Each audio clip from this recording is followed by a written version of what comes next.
بسم اللہ الرحمن الرحیم۔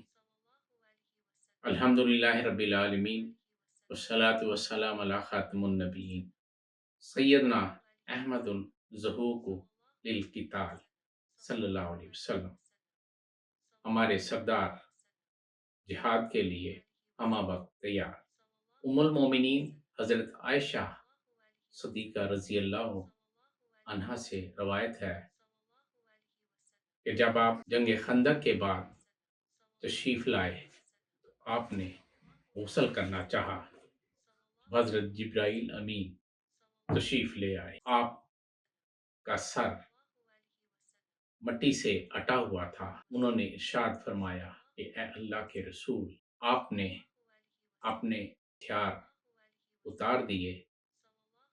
رب تعالیٰ کی قسم، ہم نے ابھی ہتھیار نہیں اتارے۔ آپ صلی اللہ علیہ وسلم نے دریافت فرمایا، اب کہاں کا ارادہ ہے؟ انہوں نے اشارہ کیا ادھر۔ نبی کریم صلی اللہ علیہ وسلم فوری جہاد کے لیے لشکر لے کر روانہ ہو گئے اور بنو قریظہ کی طرف آپ نے لشکر کشی کی۔ بخاری سے نقل کر رہا ہوں۔ وما توفیقی الا باللہ۔